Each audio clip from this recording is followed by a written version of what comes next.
Sorry. All right, we ready? Good. Like to call the September 9th Public Safety Meeting to order. Next, we will move on to the acceptance of the agenda. Do I have a motion? So move. Second.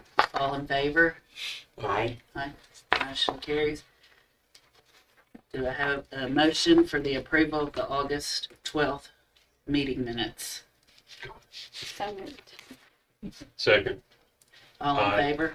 Aye. Motion passes. We don't have anyone that signed up for public comments.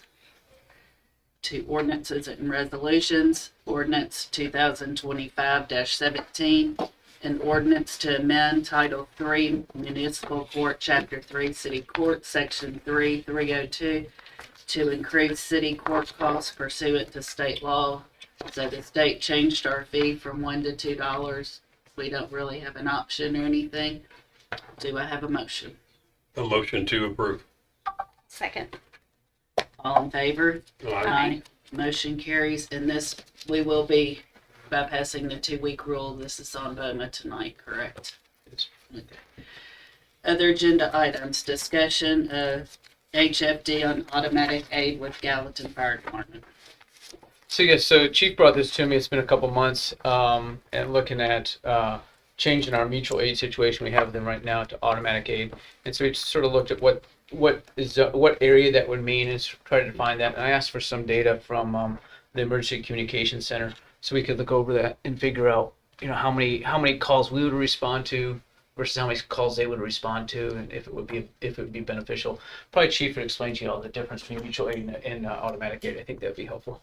Yeah, so mutual means somebody physically has to ask for us. Automatic means if, say, we had a fire at South Dames off of Cage's Bend, which is in the city, we have like a 7-minute response time from Station 6. Automatic aid would automatically dispatch Gallatin Fire with that. Now that we have a unified radio system and we fundamentally work the same on the fire grounds as far as under the instant command structure, 2 in, 2 out, all the things that are mandated, automatic aid means that we would be sent together. What we're looking at for automatic aid is kind of the pinch point is the church there, which church is that? I know we've talked about it in email. Northfield. So from Northfield back towards us at Station 6, and then from 6 to Northfield Church is really the biggest area. We kind of narrowed down, the mayor's information came back with a laundry list of calls. Right now, the numbers we're looking at is like 46 to 8. But when I say that, 46 to 8, that's 46 calls that have happened in a year's time frame in that area. It doesn't mean that Gallatin didn't cover those. So they're going to put another fast car in use in January for that area. So they'll have that fast car that will be dispatched to all medical calls in that area first. If that fast car is on another call, then that engine company or truck company, which is off of Station Camp, would be the next unit called. If they were out on something else, then we would be the next closest. And what we're trying to do is just give a better level of service, faster response. So like if we were coming back from training and Gallatin was in the middle of town doing training and we were closer, they would send us to that call, even though it might be in Gallatin's jurisdiction at the Northfield point. If they have a big incident in Gallatin, we normally send an engine up there anyway because they send everything to that and we provide coverage. That's a mutual aid agreement that we have with them. So really it's just to solidify having a bigger and faster response in that area where we're talking about from Northfield Church coming back west towards Hendersonville. And then the same for them from east to Northfield Church for us to help provide coverage for them if they're busy on other things. So looking at that and looking at the numbers, I appreciate. I think what Chief Bush said is correct. Is with them getting some new equipment out there, those numbers may change. But for right now, I think the best thing to do is probably keep mutual aid, because at 46 to 8 means that we are in Gallatin 5 times as often, almost 6 times as often as they would be in Hendersonville.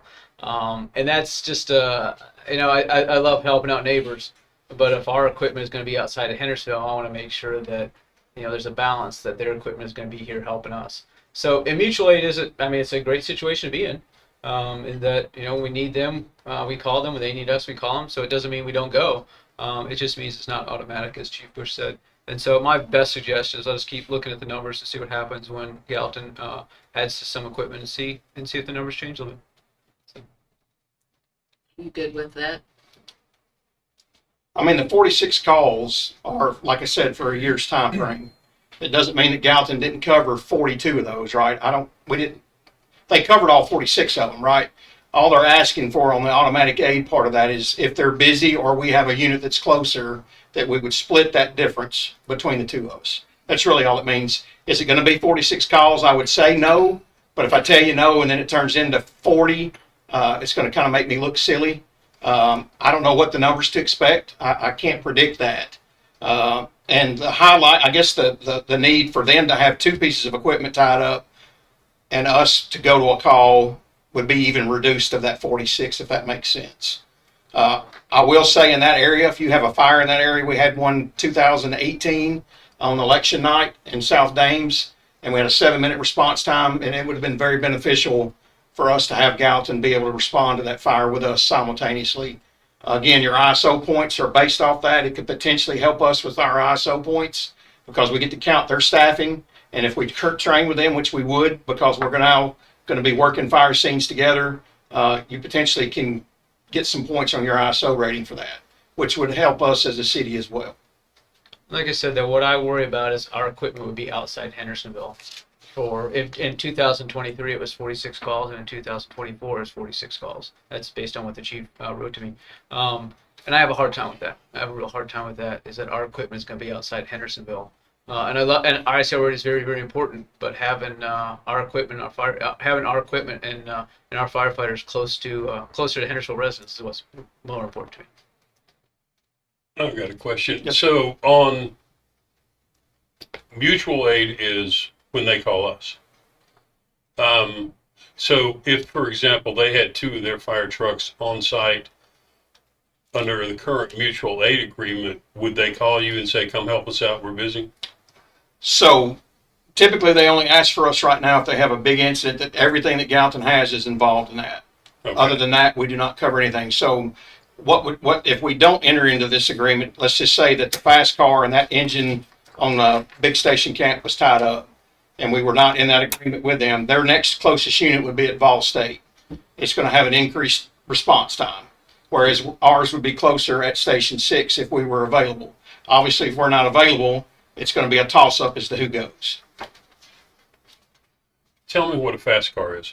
A fast car is got 2 people in it, medical equipment, and it prevents Faster an ambulance then. Well, it doesn't Or- transport, but Yeah. that's really basically what it is. Okay.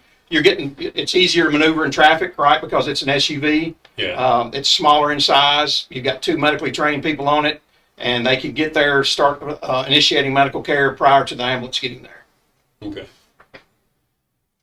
So is there an agreement that you're wanting signed or not No, signed? right now we've got the mutual aid agreement. That's signed and that's good. Is this is the automatic aid, we go Which automatic? which my recommendation is we wait for a year, see what the numbers are after Gallatin has their fast car, see how many responses we would have versus them. Because right now at 46 to 8, that's too out of balance for me. We don't have any fast cars in Hendersonville, do we? I'm curious how that changes. Is that a county thing or a city thing? Fast City. car. Okay. We run them in the winter instead of riding the fire engines on the roads. We put fast cars in use in the winter months because of 4-wheel drive and well, it's easier. It's easier to replace a $40,000 SUV than it is a $1 million piece of fire engine. Mhm. In case they were to slide off the road, hit a telephone pole, somebody slide into us, we run the fast cars when it's inclement weather. okay. Does every station have a fast car for No. the winter? No. Just 3 and 5 or Yes, that's typically where we run them out of. If we have enough staff, we'll up another one and run them out of 2, 3, and 5. okay. I'll save my thoughts for another meeting about the fast cars, but I would almost agree with the difference in number of calls they have than what we have. It's not anywhere near balanced. I would let them get their fast car in place because I'd like to, if we're going to make a trade, because there's no financial compensation for helping them, I'm assuming. So, I mean, if you wouldn't do it to make money anyway, or to send a bill. We might ask that they let us annex Kroger. Yeah. Yeah, that might work. But, so what other, Jim, does that require a motion? No, we're No. just having a discussion. I would actually wait a year or two to see what their fast car does. I'm in Any, agreement with that. So the fast car does. sounds good to me. Just want to make sure y'all knew what we were working on. Any other comments, questions? Mm, Do I have a motion? motion to adjourn. Second. All in favor? Aye. Aye.